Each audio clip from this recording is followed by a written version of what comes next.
দেখলামও BNP ক্ষমতায় এসে আওয়ামী লীগের রাজনীতি করার পথ সহজ হয়ে গেল কেমনটা মনে হচ্ছে। এই যে বলছে যে বিভিন্ন জায়গায় আওয়ামী লীগের কার্যালয়গুলো খোলা হচ্ছে, খুলে দিচ্ছে, জয় বাংলা স্লোগান দিচ্ছে এবং বিএনপির নেতারা গিয়ে গিয়ে খুলেও দিচ্ছে এরকম। তাহলে কি বিএনপি ক্ষমতা আসার কারণে আওয়ামী লীগের রাজনীতি করার পথটা সহজ হয়ে গেল কিনা? খুব স্বাভাবিক, যেটি রাজাকে ভাই বলেছেন, সেই কারণে আওয়ামী লীগ খুশি। অন্তত রাজাকে ভাইয়ের এই পর্বের এই বক্তব্যে আমি সম্পূর্ণ একমত। সবাই খুশি, আমরা সবাই রাজা। এখন বিষয় হচ্ছে যে শুধু আওয়ামী লীগ বিএনপি বা যার যা জায়গা থেকে খুশি তা না। দেখুন, এটি বাস্তবতা। বাংলাদেশের মানুষ যে দলই করুক না কেন, আমি সবসময় একটি কথা বলি, 80 থেকে 90% মানুষ মুক্তিযুদ্ধের চেতনায় বিশ্বাসী। সেই মানুষগুলোও খুশি। মানুষের মধ্যে তো একটা আতঙ্ক ছিল, একটা আশঙ্কা ছিল, অথবা আর একটা অংশের মধ্যে আশাবাদ ছিল জামাত ক্ষমতা চলে আসছে। ম্যাটিকুলাস ডিজাইন দিয়ে হোক, সেটা ইঞ্জিনিয়ারিং করে হোক বা মেকানিজম করে হোক, জামাত ক্ষমতায় চলে, অথবা ভোটের মাধ্যমে, মনে করেন যে কোনো কোনো একটা অংশ তারা বলছিল ভোটের মাধ্যমে জামাত চলে আসবে, তারা ঠিকই বলছিল, আবার আতঙ্কেও ছিল। আপনি নিশ্চয়ই, আমি আর কাউকে না দিয়ে উদাহরণ না দিই, আমি তো একজন সিটিজেন হিসেবে, একজন সাধারণ মানুষ হিসেবে আমি তো চাই স্বাধীনতার বিরোধী কোনো শক্তি না আসুক। হ্যাঁ, সেদিক থেকে আমিও খুশি, অন্তত এই জায়গা থেকে। সেটাই বলছি, জি ভাই, সবাই খুশি। এটা তো বলতে হবে।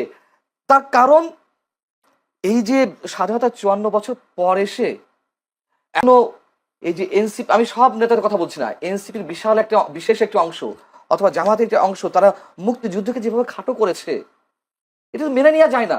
এবং 18 মাস, জয়নুল আপনি বলুন, নিজেকে আদালতের কাঠগড়ায় দাঁড় করেন, মনে করেন যে সাক্ষ্য দেন, আপনি কি নিশ্চিন্তে থাকতে পেরেছেন? মানুষের জীবনের নাভিশ্বাস উঠেছে নিরাপত্তার দিক থেকে। নতুন যে মবতন্ত্র কায়েম হয়েছিল, যে মানে কখন কে মবের শিকার হবে কেউ বলতে পারছিল না, এবং এইগুলো কে ঘটিয়েছে? সবাই মিলেমিশে ঘটিয়েছে। জামাত ঘটিয়েছে, বিএনপি লোকেরা ঘটিয়েছে, এনসিপি ঘটিয়েছে। আশা করেন মবতন্ত্র হবে কি হবে না?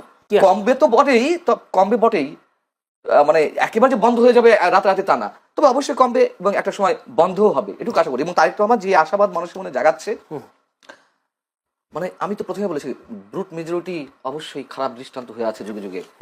এবারও যে খারাপ হবে তা বলা যায় না, তবে আমরা আশা করতে পারি। তিনি তারা সব বিরোধী দলের নেতাদের বাসায় গিয়ে গিয়ে দেখা করছেন, নতুন সংস্কৃতি, অবশ্যই এটা ভালো উদ্যোগ। এবং আওয়ামী লীগের রাজনৈতিক কার্যালয় আপনি খোলার কথা বলেছেন, এটা তো আসার কথা। দেখুন, এটা তো বাস্তবতা। আওয়ামী লীগের নেতা কর্মীরা যারা অন্যায় করেছে, অপরাধ করেছে, চুরি করেছে, বাটপারি করেছে, গুম করেছে, খুন করেছে, তাদের সবার বিচার আমরা চাই। কিন্তু একটা ইনস্টিটিউশন কেন বন্ধ রাখতে হবে, যেটা রাজীব ভাই প্রথমে বলছিলেন? তো স্বাভাবিক আমরা চাই। এবং এই যে টকশোতে যারা আসেন, তাদের এই অংশটাকে বাদ দিন প্লিজ।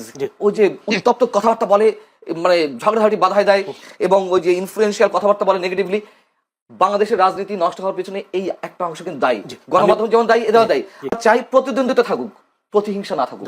আর একটা প্রশ্ন, সেটা হচ্ছে, আপনি নিজেই বলেছেন জামায়াত মুক্তিযুদ্ধ বিরোধী একটা শক্তি আসুক ক্ষমতা, এটা আপনিও চান না, দেশের মানুষও চায়নি, কিন্তু ভোটের দিক হিসাব করলে জামায়াতের বেশ উত্থান হয়েছে। সেই উত্থানটাকে আপনি কিভাবে দেখছেন? বা উত্থানকে আরো বাড়বে নাকি কমবে বিএনপির এই প্রশাসনিক তার দক্ষতার জন্য? কি মনে হয়? এটা একটা ভ্যালিড কোশ্চেন যে জামাত আরো এগিয়ে যাবে কিনা। আমার মনে হয় জামাত এটি সর্বশেষ সুযোগ ছিল আমার ধারণা মতে, মানে ফোরকাস্টিং এর জায়গাতেও 23 গুণ উত্থান হয়েছে। তার কারণ আছে। দেখুন, জামাত পরিবার ভিত্তিক রাজনীতি করেছে 18 বছর। সমাজ মানে কি বলে এটাকে, এই শব্দটা আমি মানে শব্দটা গ্রাম ভিত্তিক, হ্যাঁ ওটা তো আছেই।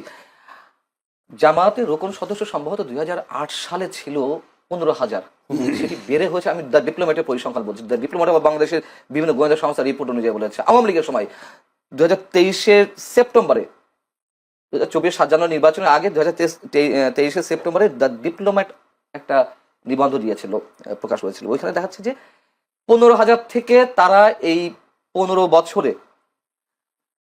70,000 সামথিং তাদের কোন সদস্য, এবং তারা গ্রাম ভিত্তিক কাজ করেছে। দেখুন, এর মধ্যে আরো অনেক কারণ আছে।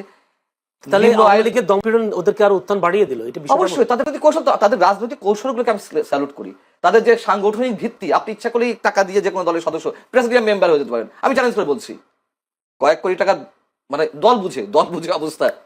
তো শিল্পপতিরা হচ্ছে না, বড় বড় পদে যাচ্ছে না বড় দুই দলে। জামাতে এটি সম্ভব না। এবং এর আগেও বলেছি, জামাতের প্রত্যেকটা ছেলে বা মেয়ে যাই হোক, ছাত্র শিবির করার পর তাদের অর্থনৈতিক স্বাবলম্বী হওয়ার নিশ্চয়তা রয়েছে। তাদের ব্যাংকিং সেক্টর, তাদের অর্থনৈতিক যে সেক্টরগুলো অসাধারণ। যে দলে যেমন টাকার অভাব হয় না, চাঁদাবাজি করতে হয় না, ঠিক একইভাবে যারা শিবির করে আসে, ছাত্র সংগঠন করে আসে, তার চাকরি বাকরি হবে না। এদিক থেকে জামাতের রাজনৈতিক কৌশল অতুলনীয়, অভাবনীয়, অনেকটা কমিউনিস্ট পার্টি টাইপের, আগে যেমন কমিউনিস্ট পার্টি যে প্র্যাকটিসটা করতো। যাই হোক, কিন্তু এই যে ভোট বাড়লো, দেখুন আমার কিন্তু এই ভোটে অনেকেই বলছে যে 100% সহি শুদ্ধ তো আগের দিন থেকে ভোট মারা শুরু হয়েছে, সিল মারা শুরু হয়েছে, কিছু না কিছু ঘটেছে।